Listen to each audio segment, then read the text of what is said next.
երբ դիմել բժշկի, առաջինը պետք է դիմել բժշկի, երբ տեսնում են, որ ամորձի չկա փոշտում։ Ինչքան շուտ, այնքան լավ, սկսած նորածնային տարիքից։ Այդտեղ երկու ֆակտոր կա, առաջինը պետք է դիֆերենցի բժիշկը իրական կրիպտորխիզմը եւ կեղծ կրիպտորխիզմը։ Իրականի ժամանակ ամորձին ինքը իր տեղում չի, փոշտի խոռոչում չի շոշափվում եւ շոշափելով ինչ որ միտեղ հայտնվելու դեպքում իջացնել փոշտի խոռոչ ու կայուն մնա տեղ, դա հնարավոր չի։ Կեղծ կրիպտորխիզմի դեպքում ամորձին ինքը իջած է, փոշտի խոռոչ, ուղղակի ֆիքսացիա չունի, այսինքն ինքը գուբերնակուլումը, որ պետք է ֆիքսի փոշտի հատակին, բացակայում է։ Այդ դեպքերը դա նորմայի տարբերակ է համարվում, դա հիվանդություն չէ, բուժել կամ հետևել կամ հսկել կամ վիրատել պետք չի։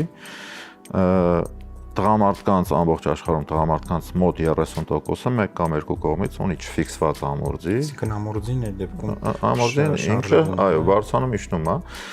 Կրեմաստեր մկան ունենք մենք տղամարդիկ, որը որ եթե հայերեն թարգմանենք կոչվում է ամորձին բարձրացնող մկան, իր նպատակը ֆունկցիան հենց դա է, ամորձին բարձրացնելը։ Դա պաշտպանական ռեֆլեքս է ցանկացած ոչ